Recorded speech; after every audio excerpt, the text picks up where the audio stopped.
Era un día de acción de gracias lluvioso. Nuestra familia es pequeña, así que nuestras reuniones suelen ser muy íntimas.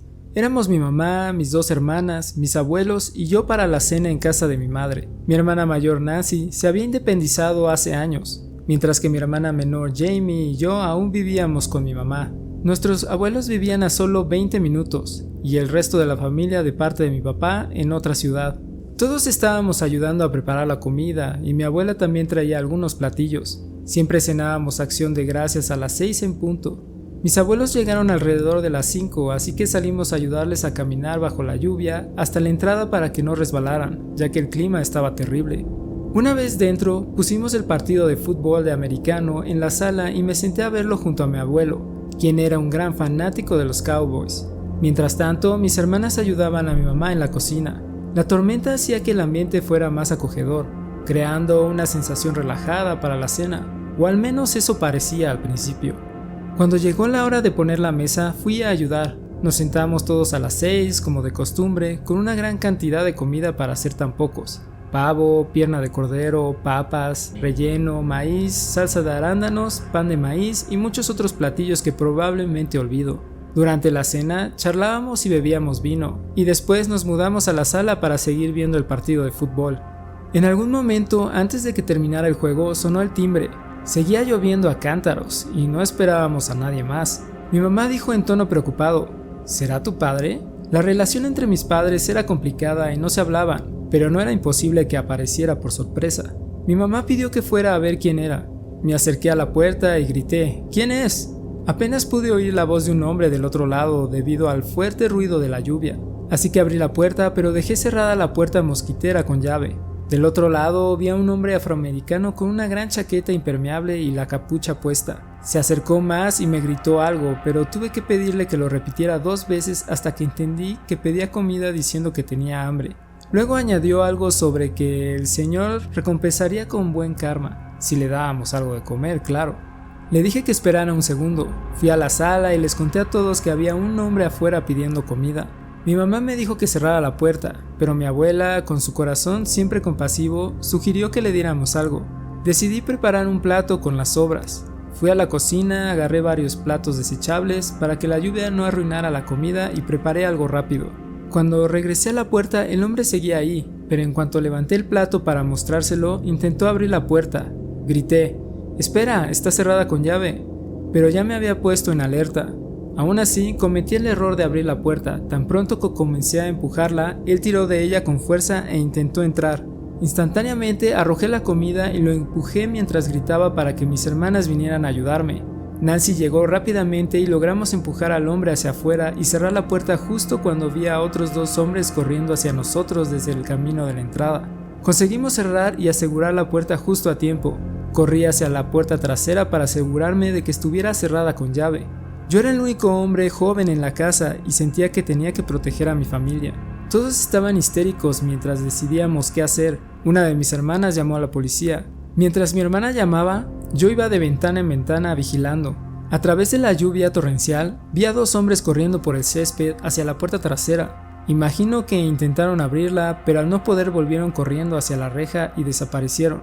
Cuando la policía llegó, la comida que había tirado seguía en el porche esparciada. Aunque estaba claro que esos hombres no venían por la comida, es un detalle que no pude evitar notar. Nuestro día de acción de gracias estuvo a punto de convertirse en una pesadilla total si no hubiera sido por la rápida reacción de mi hermana y mía. Sé que mi abuela tenía las mejores intenciones al querer ayudar a alguien que parecía necesitado, y fui influenciado por ella. Instalamos una cámara en el timbre poco después de este incidente. Lamentablemente vivimos en un mundo donde a veces hacer lo correcto puede traer problemas. Si te están gustando estas historias, asegúrate de suscribirte al canal y activar la campanita. Así no te perderás ninguna de nuestras aterradoras historias. Continuamos. Era la noche de Acción de Gracias y estaba en casa de mis padres para la cena, ya que ellos estaban siendo los anfitriones este año. Pude ver a algunos primos y tíos que no veía desde hace casi un año. Tuvimos una reunión típica de nuestra familia. Mis padres prepararon una gran comida, como de costumbre. Antes de la cena, recibí un largo mensaje de texto de un número desconocido. No compartiré los detalles porque contenía información personal, pero comenzaba con: hola Melissa, espero que tu acción de gracias esté yendo bien. Rápidamente me di cuenta de quién lo había enviado: un acosador llamado Álvaro, a quien nunca había conocido en persona. Coincidimos en una aplicación de citas y hablamos un tiempo por mensajes y Snapchat, pero nunca llegamos a vernos.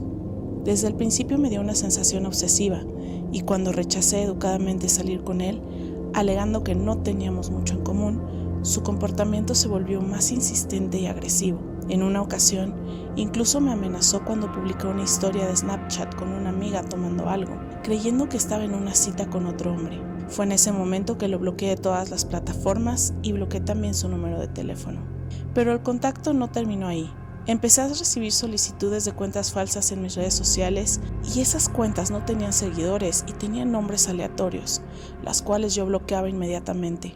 Cada vez que aceptaba a alguna por curiosidad, veía que su puntuación era 0, lo cual confirmaba que era él. Leí todo el mensaje y me sentí asqueada. Me estaba manipulando emocionalmente y lanzando amenazas sutiles. Le respondí: si sigues contactándome, iré a la policía. Tardé en redactar una respuesta con la que me sintiera cómoda, y mi abuela se molestó, pidiéndome que guardara el teléfono. Lo hice, y aunque traté de desconectar, media hora después recibí otro mensaje, esta vez de otro número desconocido. Era otro texto largo, pero decidí no dejar que me arruinara la noche, así es que aparté el teléfono y me concentré en la conversación familiar. Cuando la mayoría de la familia se fue y las cosas se tranquilizaron, revisé el nuevo mensaje. Era aún más perturbador que el anterior. Álvaro me insultaba y me menospreciaba, actuando como el narcisista sociópata que claramente era. Con solo algunos familiares restantes, le mostré los mensajes. Todos quedaron horrorizados. Mi madre insistió en que al día siguiente fuera a la policía para denunciarlo por acoso, algo que ya tenía en mente hacer. Esa misma noche, dejé la casa de mis padres y regresé a mi apartamento, el cual comparto con una amiga, Carla. Es un departamento en la planta baja de una casa de 2 pisos. Llegué antes que ella y me fui directamente a mi habitación para buscar alguna película navideña que ver. Mi teléfono comenzó a sonar con una llamada de número desconocido. Yo sabía que era él, así es que la rechacé y silencié el teléfono. Puse una comedia romántica navideña para intentar relajarme. Yo no planeaba terminar de verla, ya que era tarde y comenzaba a sentirme somnolienta. Estaba a punto de quedarme dormida cuando escuché pasos fuera de mi habitación, dentro del apartamento. Asumí que era Carla llegando de su noche con su familia, pero los pasos se dirigieron directamente a mi puerta y alguien intentó abrirla. Yo siempre cierro con llave mi puerta por la noche. Aunque confío en mi amiga, es simplemente un hábito que tengo. Pausé la película y escuché cómo la perilla giraba varias veces antes de que gritara: ¿Carla? Los ruidos se detuvieron y oí pasos suaves alejándose. Tomé mi teléfono a punto de llamarla y vi una serie de mensajes de texto de otro número desconocido. El más alarmante decía: qué suerte que dejaste claro dónde vives. Intenté llamar a Carla varias veces, pero no contestaba. Desesperada, llamé a mis padres y mi papá respondió. Le susurré que creía que el acosador estaba dentro de la casa. Mi papá me dijo que me quedara donde estaba y que vendría de inmediato. Vivimos a 10 minutos de distancia, pero él llegó en 5, así de rápido condujo. Durante ese tiempo me quedé al teléfono con él hasta que Carla me llamó de vuelta, y fue entonces cuando me dijo que no regresaría al apartamento esa noche, así es que definitivamente no era ella quien había intentado abrir mi puerta. Cuando mi papá llegó, la puerta principal estaba cerrada con llave, así es que tuve que dejarlo entrar. Le aseguré que no estaba imaginando lo que había pasado. Revisamos toda la casa y finalmente mi papá fue a la ventana corrediza de la cocina. Es lo suficientemente grande como para que cualquiera pudiera entrar. La levantó fácilmente y me miró con desaprobación. Me regañó al darse cuenta de que no la había cerrado con llave, diciéndome que esa era la razón por la cual alguien había podido entrar. Esa noche obviamente dormí en casa de mis padres. A la mañana siguiente mi papá me llevó al tribunal del condado, donde nos dieron instrucciones para obtener una orden de restricción temporal. Después de todo el proceso legal, finalmente vi a Álvaro en persona cuando tuvimos que ir a la corte para extender la orden de restricción. El juez la concedió, y aunque no pude probar que había entrado en mi apartamento, los mensajes amenazantes fueron suficientes. Yo no sé cuáles eran sus intenciones y me aterra pensar lo que pudo haber pasado de no haber cerrado la puerta de mi habitación con llave. Es un hombre verdaderamente peligroso y solo espero que no haya encontrado a otra persona a quien acosar. La mayoría de mi familia vive en una zona rural cerca de la costa este. Un año mi tío decidió organizar la cena de acción de gracias. Su casa está ubicada junto a un lago enorme, rodeada por unas 5 casas más. No es una casa lujosa, pero es rústica, privada, espaciosa y bastante confortable. Mi tío es un poco excéntrico, pero eso hace que las reuniones familiares sean más divertidas. Siempre que organiza algún evento, lo convierte en una especie de fiesta con música, juegos y hieleras llenas de cerveza.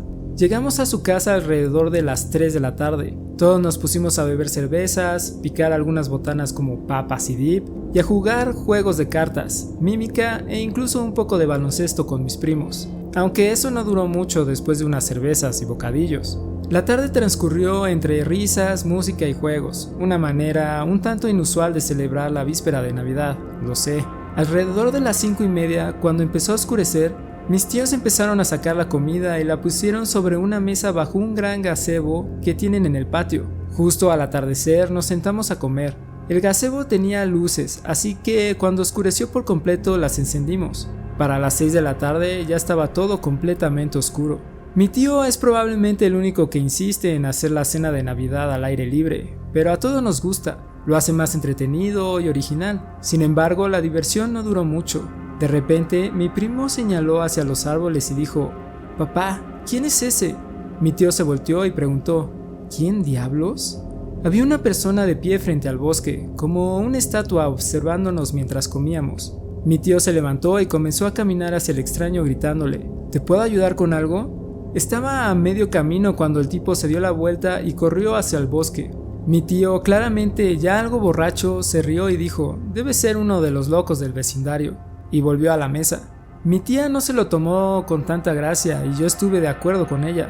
Fue inquietante. Mi papá bromeó diciendo que entre todos los hombres presentes no había nada de qué preocuparse. Pero la tranquilidad no duró. Esta vez yo vi al hombre. Estaba de nuevo cerca del bosque, pero más cerca del lago. Lo señalé y todos lo vieron. Mi tío, ahora claramente molesto, se levantó y comenzó a caminar de nuevo hacia él, gritándole con más agresividad. Pero luego nos dimos cuenta de algo más. Había otra persona en el bosque, en el lado opuesto del patio. Cuando el primer tipo volvió a correr hacia el bosque, el segundo se quedó un poco más. Mi tío regresó a la mesa, pero nosotros, mi primo, mi papá y yo, nos levantamos listos para confrontar a estas personas.